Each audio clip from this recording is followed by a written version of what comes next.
We have introduced the skill of watching and noticing, and now we will move on to the next skill, labeling. Putting your words to experience.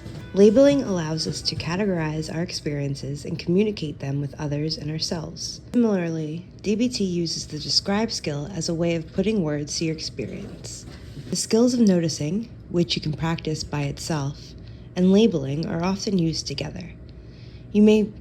You must first be able to notice your thoughts and feelings, and then you can learn to mindfully label them.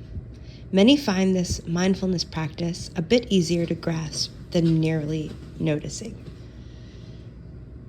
Labeling is a very important skill because it is often the labels that we put to our experiences, for example, judgments, that cause distress more than the thought or feeling itself. We will teach you how to mindfully label your thoughts in a way that doesn't cause more suffering. The sky is blue. The rice is cooked. The table is made of wood are examples of labeling with factual words. You can do the same thing with feelings, which so often get judged or invalidated by the labels we put on them. Those judgments unfortunately only enhance the very emotion you find uncomfortable. Examples of non-judgmental labeling are, I feel sadness, I feel tears running down my cheeks, my stomach feels hollow, my shoulders are tense, and I am hunched over. These labels are all facts that are difficult to argue with. Put into words only that which you notice in the moment.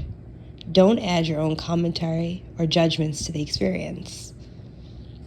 In the earlier example of sitting on a park bench, you might notice a woman in sneakers, red shorts, and a blue top jogging past you. Labeling the experience would go like this. A woman wearing running shoes, red shorts, and a blue top is jogging past me. Adding, I think she's late for work. She must be worried about her weight. She should be on a diet, or she's wearing ugly shorts would be your own editorial assumption, judgment, and conclusion. Not necessarily anything that others observing the same event would think about. Others would, however, agree that she was jogging and wearing the clothes as you describe. Certainly, it's possible that your assumptions and conclusions are correct, but without knowing any more about the jogger, all we want you to describe is what you can notice using your senses and sticking to the facts. The practice of labeling can be invaluable in dealing with emotions. Consider the example of anxiety and panic. Many people fall into this type of rut or habitual thinking as they experience anxiety. I'm getting anxious. I hate this anxiety. I can't believe I'm so anxious. I am anxious again. This is awful. I can't control it. When will this end? I hate this so much. What is wrong with me? And the thinking can go on and on. If you pay attention as the chain of thoughts continues, the anxiety increases. The alternative would be to notice and label the anxiety by sticking to the facts, which could look something like this.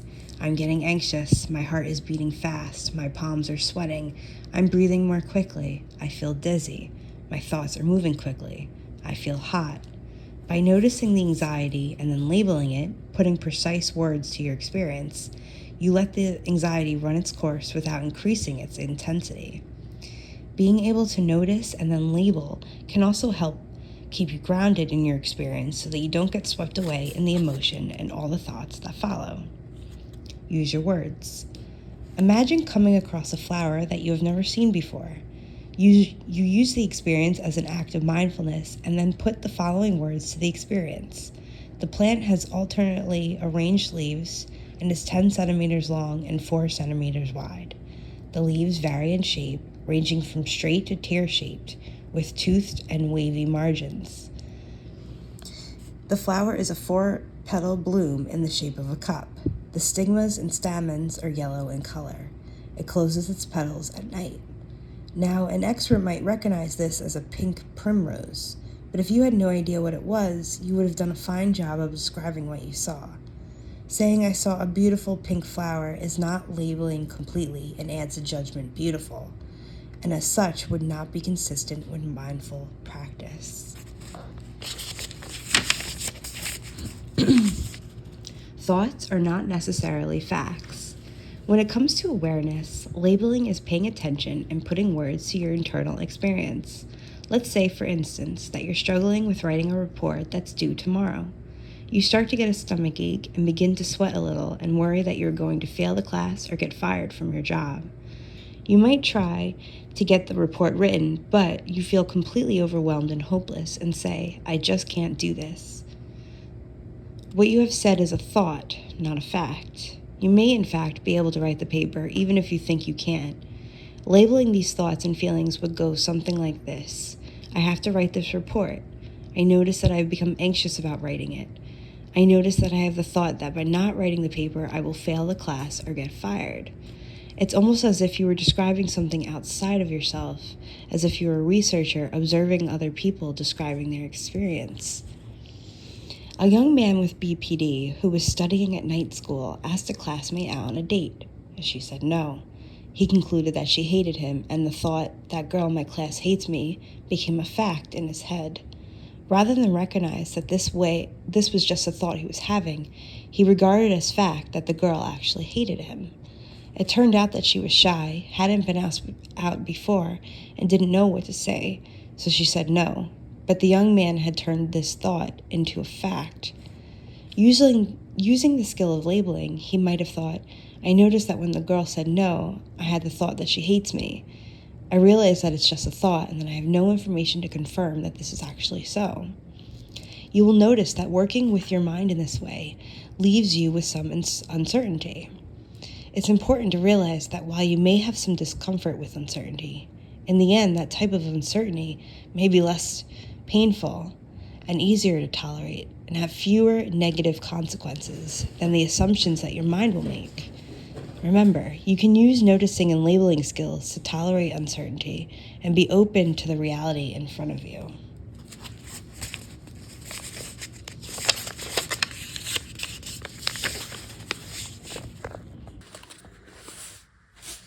Like noticing, the practice of labeling will teach you about yourself and the way you think, and put you in greater control of your experience. Knowing that what you think is just a thought, knowing that wondering what will happen if you don't write the paper brings up the thought that you are going to fail the class or get fired, doesn't mean it's going to happen. Remember, a thought is not always a fact. Stick to the facts. An important aspect of labeling is sticking to the facts and doing so without judgment. We will talk about judging in the next section, and you will see that many of us judge much of the time. Judgments are shortcut ways of describing an experience, and generally others know what we mean. It may be obvious to say that when we judge something as good or bad, that's our perspective. We don't normally explicitly say so, however. For instance, you might, as a friend, tell me about your meal and receive the reply, "It was disgusting." You might decide not to order the meal. If the labeling skill of mindfulness were used, the reply might be, "It was broccoli covered in blue cheese." Now, it's possible that you would find it disgusting, but it's also possible that you love broccoli covered in blue cheese. The fact that someone else finds it disgusting doesn't make it so to you. It only makes it so to that person. Labeling clarifies our experiences in the world and makes them more accessible to us and the people with whom we want to communicate. Mindfulness practice. A meal. The next time you eat a meal, do so mindfully. See if you can use the labeling skill throughout your meal. Begin by putting words to the experience of sitting at the table. Using labels and sticking to the facts, describe the chair you are sitting on, the plate in front of you, and the table setting. Next, move on to the food on your plate, the smells that arise, and the taste and texture of your food. Do this quietly in your mind. Pay attention to the whole experience. When you find yourself distracted by things around you, bring your attention back to noticing and describing your experience during the meal. Mindfulness practice. A flower. For 2 minutes, look at a flower.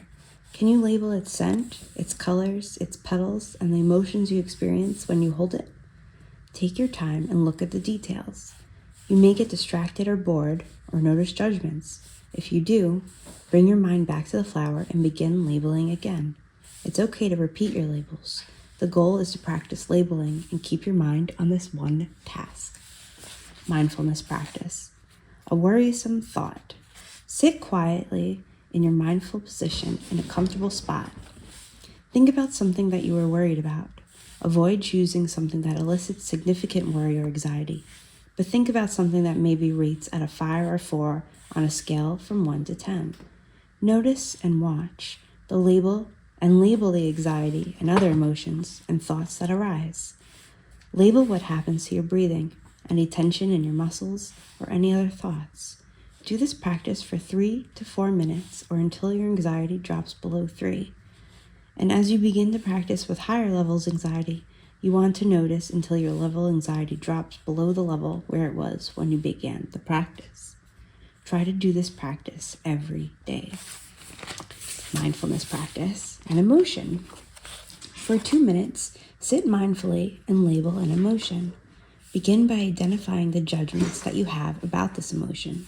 Next, replace your judgments with non-judgmental labels.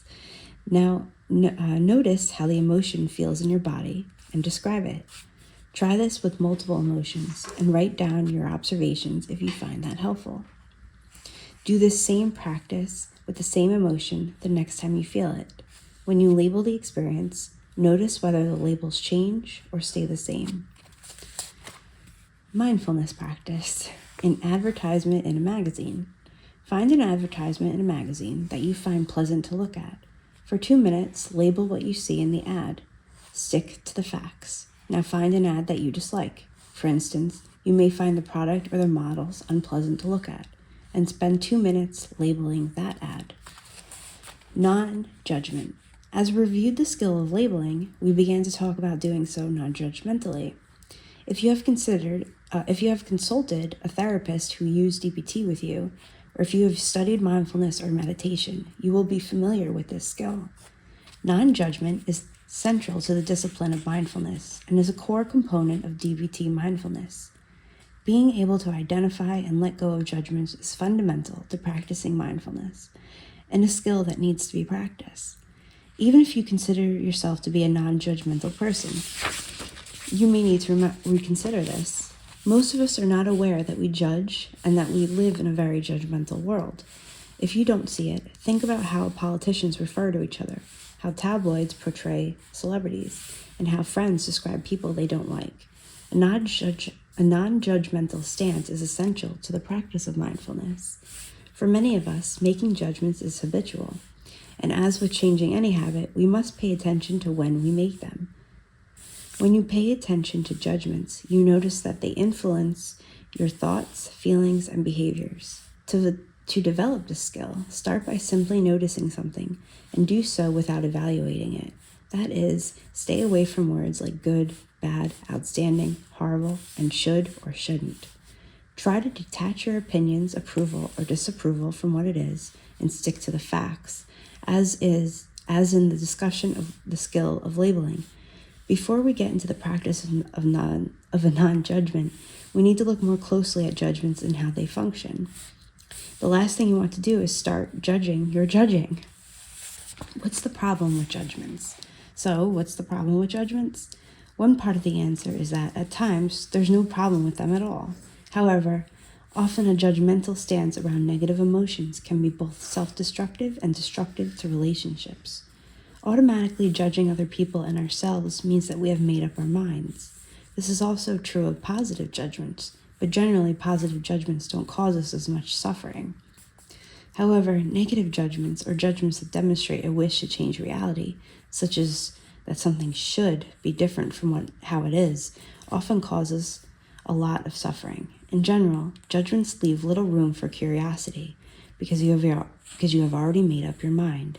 For people with BPD, judgments show up frequently and in many ways, especially in black and white thinking, and judgment of emotions that feel intolerable.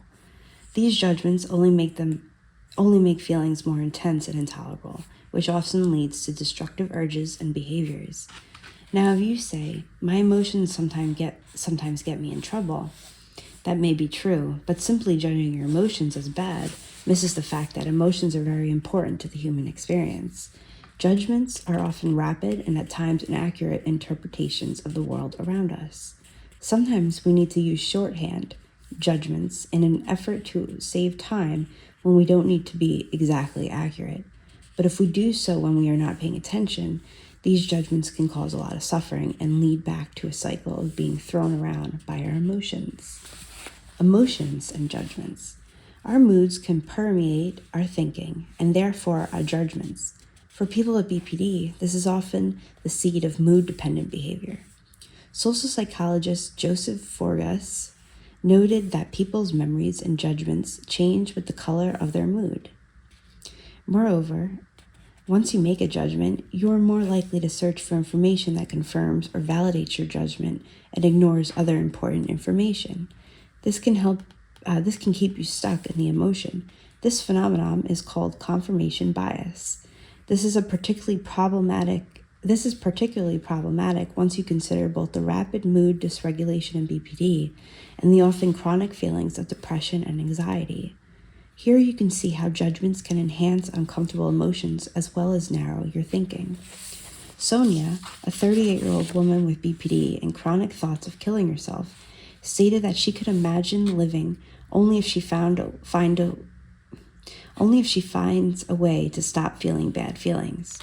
When she was asked to describe bad feelings non-judgmentally, she shared that she did not want to feel sadness, fear, anger, guilt, or shame because these emotions made her miserable. At first glance, this makes sense. Of course, she didn't want to feel these feelings if they caused her distress. But how much of her distress was caused by the feelings themselves, and how much was caused by her judgment of her feelings as bad? If Sonia hadn't judged these feelings as bad, perhaps they would have felt more manageable, and she could have used skills to change the intensity of these emotions. How much of her judgment made her filter out her other feelings so that she only saw these so-called bad emotions? And how much of her distress was caused by the thoughts and behaviors that resulted from these judgments, which led to emotional suppression and avoidance? As you learned before, suppressing emotions, which was one of the functions of Sonia's judgments, only makes emotions more intense. Sonia was constantly running from these emotions, which was exhausting. In fact, if we could have granted Sonia's request, it could have been quite dangerous because she needed all of these emotions.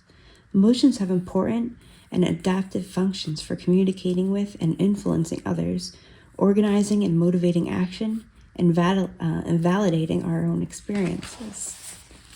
In general, our culture seems to judge feelings like joy, excitement, and love as good, and feelings like anger, sadness, fear, guilt, and shame as bad.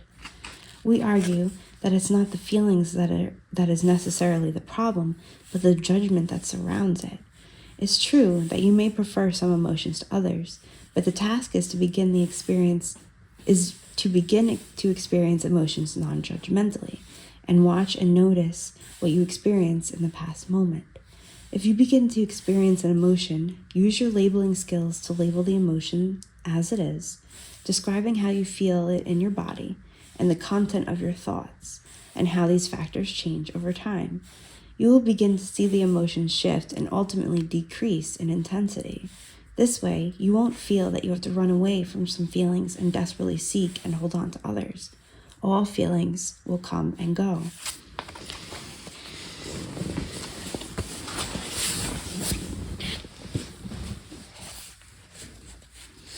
Accept reality as it is. Now that you have learned about taking a non-judgmental stance, it's important to spend some time on the concept of acceptance. That is, accepting reality as it is and doing so without judgment. In DBT, this is called radical acceptance. Acceptance is one pole of the acceptance versus change dialectic of DBT. For some people, accepting themselves and their lives as they are can be one of the hardest skills to master, and sometimes you have to accept things that are seemingly unjust or unfair, such as being hurt or treated badly. You may ask, why would I want to accept my life if I am unhappy with it? This is an excellent question. When you can accept reality as it is without judging it or fighting it, you can begin to look at how this reality developed and perhaps what role you played in it, or how you can change your response to it or your experience of it. Accepting things as they are doesn't mean agreeing with your reality or liking it. It means acknowledging that it is simply what it is.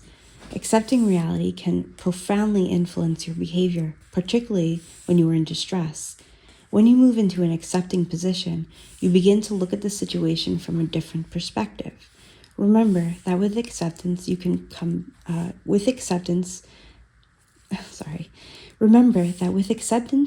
pain and other intense emotions.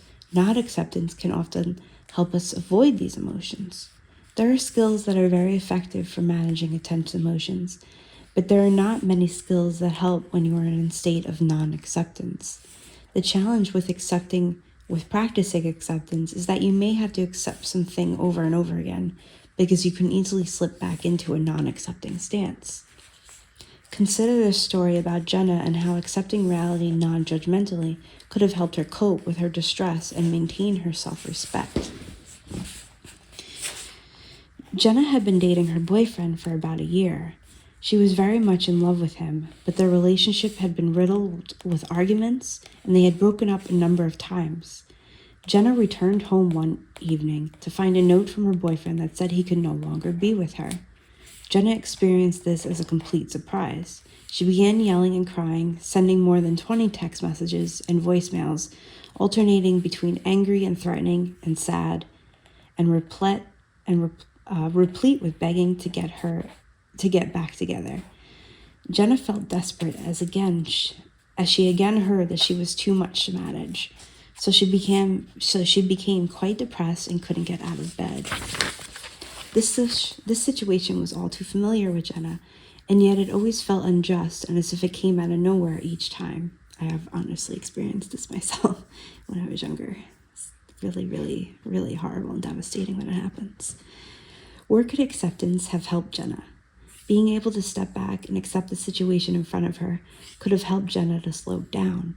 And while it would have been painful, she could have used some skills to prevent herself from sacrificing her self-respect by making so many calls and sending so many texts, which likely only added to the idea that she was too much to manage and made her feel even worse. Moreover, Jenna could have worked on accepting this pattern of relationships so that she could have begun to look at how she had contributed to relationships ending this way, and she could have learned to pay attention to avoid repeating certain behaviors in her next relationship. Finally, as Jenna practiced acceptance, she could have begun to examine what she did have control over and could change, and what her boyfriend brought to the relationship that she couldn't change. In this situation, Jenna was challenged to practice acceptance non-judgmentally of the situation, her boyfriend, and herself. You may find practicing acceptance of yourself even more challenging. Many people with BPD who have difficulty managing emotions judge themselves quite harshly. They experience themselves as bad, ruined, toxic, unlovable, and undeserving. You will notice that those are all negative judgments because people with BPD often struggle to make positive judgments about themselves. As we discussed, those negative judgments and non-acceptance lead to a lot of suffering. Developing self-compassion and acceptance is also a mindfulness practice. Sharon Salzberg has made popular an ancient form of meditation called metta, or loving kindness meditation. Loving kindness meditation teaches you to focus on seeing the goodness or positive attributes in others rather than focusing on the negative or what makes those people challenging to be around. Salzberg believes that our suffering is connected to negative judgments. This doesn't mean that you ignore what may be challenging about others, but that you open your mind to compassion and focus on the positive. When you focus on others' negative aspects or your negative judgments about others, you suffer with feelings of anger, disappointment, dissatisfaction, bitterness, and hatred. This practice can further develop your skills of non-judgment. Oh my God, I can't talk all of a sudden. This practice can further develop your skill of non-judgment. That's why I'm adding a fourth syllable, non-judgment toward yourself and others. Sorry.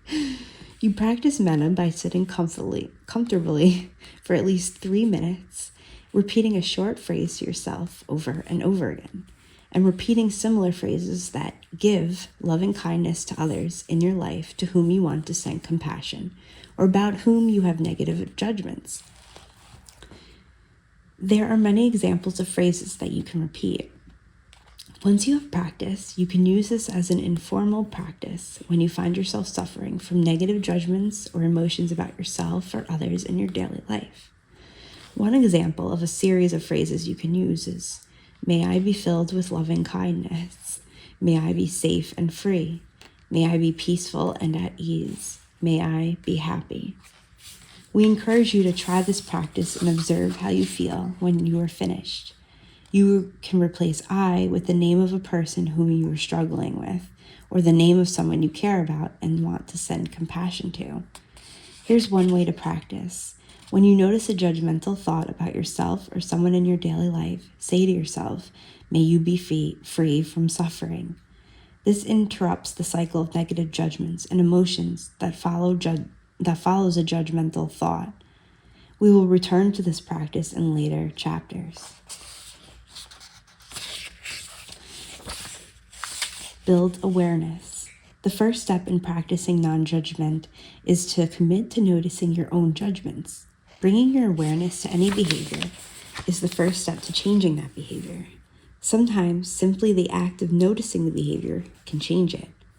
It can be helpful to give yourself a signal, non-judgmentally, that you have noticed a judgmental thought or statement.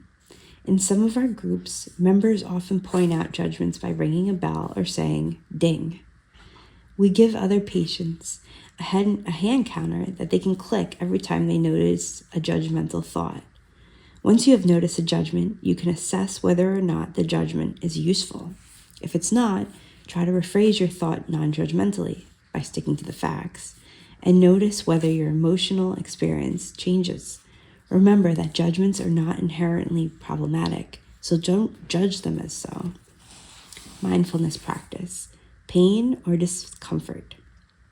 For 3 minutes, identify an area of pain or discomfort, muscle tightness, headache, and so on, in your body. Look specifically for discomfort that you feel particularly judgmental about. As you watch and notice your thoughts, find the judgmental thoughts that arise within you. And using your labeling skills and without judgment, reframe your judgmental thoughts into ones that are free of judgment and fact-based. Mindfulness practice, political view. Spend 30 minutes to an hour watching a news station or reading a newspaper that holds a very different political view than you do. If you consider yourself liberal, read or watch something conservative. If you consider yourself conservative, watch or read something liberal. Notice your judgments as they arise when you watch or read. See if you can transform some of these thoughts into non-judgmental descriptions. That's probably a really hard one for some. One thing in the moment. The next skill that is fundamental to how you practice mindfulness is learning to do one thing in the moment. Marsha Linehan calls this doing things one mindfully. When you are reading, just read. When you're talking with a friend, focus only on the conversation. Hi, Autumn. When you are eating, eat. When you are walking, just walk. Oh, girl, I don't want you laying on my sweater. You can get hair all over it. Sorry, guys. Most of us tend to do many other things, like reading the paper, checking email, or answering texts at the same time that we are walking, eating, or talking to a friend. Doing one thing in the moment is a powerful and useful, yet challenging skill that is particularly relevant in our fast-moving culture, filled with multitasking. The key here is to let go of all attempts to do many things at once. This includes letting go of all the thoughts racing around in your mind and putting your mind and body to the task of doing just one thing in the moment. Oh, where am I? Sorry, guys, I lost here. This can feel impossible when you are facing multiple deadlines, and you will find it easier some days than others. Initially, doing one thing in the moment might feel as if you are slowing down too much and won't get anything done. But you may find that whatever you choose to do, in the end, you will get it done more effectively and efficiently. You may even be able to decrease your level of stress and increase your sense of mastery. The ancients knew this. In the 1st century BCE, a Syrian slave who became a writer, Philbus Cyrus, wrote, "To do two things at once is to do neither." Doing one thing in the moment works best if you practice throwing yourself completely into what it is that you are doing. The trick here is to let go of self-judgments and self-consciousness and become one with the activity. What you're doing in that moment is all that matters. Actors, dancers, and athletes tend to be good at this skill. Imagine an actor, dancer, or athlete thinking about needing to prepare dinner or do laundry during a performance or game. Most wouldn't do their best because they would be distracted by their thoughts. Skilled actors fully participate in the performance without getting caught up in their thoughts or worrying about other things. They are present in the moment that is in front of them. Full participation in something often quiets the mind, and many people find that fully participating in an activity brings joy and peace. The formal practice of mindfulness has its roots in Buddhism, which has a way of making a point through short stories known as Zen shorts.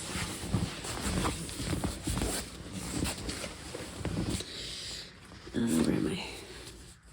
Here's a nice Zen short that captures what it means to participate completely in one moment with intention. One day, the Buddha was speaking to a prince. The prince asked him, "What do you and your monks do in your monastery?" The Buddha said, "We sit and we walk and we eat." The prince said, "Well, how are you and your monks different from me and my people? For we do all those things as well." The Buddha responded, "When we sit, we know we are sitting. When we walk, we know we are walking. When we eat, we know we are eating." By participating completely in each movement and with awareness, stop. We move away from the stress of our lives and learn to recognize that this is where we are and that we are okay right now. This doesn't mean that we neglect other things in our lives, but that we live in the moment, not in the past or in predicting the future. Do what you are doing and nothing else. Multitasking, deluding yourself, increased stress and loss of time. What else is the consequence of multitasking? Christine Rosen cites the work of psychologist Russell Poldrack, who found that multitasking adversely affects how you learn. Even if you learn while multitasking, that learning is less flexible and more specialized, so you cannot retrieve the information as easily. When we talk about multitasking, we are really talking about what happens when we are paying attention, how we switch our attention between tasks, and the judgment that we use in deciding what we should pay attention to. Many very successful people achieve success in their fields because of their capacity to focus their attention on the task at hand. The famous scientist and genius Isaac Newton noted that he attributed his discoveries more to patient attention than to any other talent. To summarize, multitasking is less efficient because the act of multitasking wastes time in switching from one focus to another and then back again, produces stress, something that's best minimized when you have BPD, and makes it more difficult for you to learn. Doing one thing in the moment is difficult and demands a lot of practice, but the payoff is worth it. Short practices each day can quiet the mind significantly. You can do this practice anywhere. The breath is a wonderful anchor for a busy mind because it's always with you. So noticing your breath is a common way to practice, focusing on one thing in the moment. In times of mental chaos, tackle one problem at a time. Some people with BPD come looking for help with reducing the chaos of a mind that's spinning with troubles. They notice feeling overwhelmed and anxious. One of the risks of high anxiety is oversimplifying situations and reverting to all or nothing thinking. Alternatively, anxiety can lead to shutting down and making impulsive decisions. These reactions usually result in even more problems and rarely end up solving the situation you are dealing with or you are trying to deal with. Sometimes, when your mind gets going very fast, you'll notice that you cannot even identify what the problem is, let alone try to solve it. Moments like these can be an opportunity to step back, watch, and notice without judgment that your mind is racing at 1,000 miles an hour. Practice doing one thing by choosing to focus on one thing in the moment. Tim, a 47-year-old man with BPD, was regularly on the verge of quitting things: his job, a relationship, small tasks around the house, and so on. His problems seemed too big, and each time he thought about what he needed to do, his thoughts cascaded into a pool of insurmountable challenges that left him drowning in misery and ready to give up. As Tim began to practice, he started to see the benefit and wisdom of doing one thing in the moment, and he began to make headway with organizing, prioritizing, and completing tasks, and doing so with much less anxiety. Mindfulness practice. Eat breakfast. When you have breakfast tomorrow, simply sit and eat your breakfast. Don't read the paper, look at your email, or read the stereo box. Notice your experience. Notice when you become distracted by urges to do other things, and bring yourself back to the full experience of eating breakfast, experiencing the tasks, smells, temperature, and so on. Mindfulness practice. Drive. The next time you go for a drive, don't turn on the radio or talk on your cell phone. Simply drive. Pay attention to the movements you do in order to drive, braking and using the gas. Notice the other cars on the road and the places you pass as you drive. When your mind becomes distracted, bring it back to the task of driving. Mindfulness practice. Watch television. These days, many people watch TV while checking email or playing on their smartphones. The next time you want to watch your favorite show or sporting event, simply watch the show without engaging in other activities simultaneously. Turn off your computer and cell phone and just watch. Mindfulness practice. Wash dishes. Washing dishes can be an excellent way to practice your mindfulness skills. The task here is to participate completely in washing your dishes and only that. Notice the changing temperature of the water, the differing textures, the soap, and the bubbles. As your mind wanders to other thoughts, bring it back to this one experience of washing the dishes. Approach this task as if you have never washed dishes before. Mindfulness practice. Make a list. In the morning, make a list of things you need to complete that day. Rank them in order of priority. Do not start the second item until you have finished the first. If you do not complete the list on the first day, continue to follow the list the next day until you have completed each task.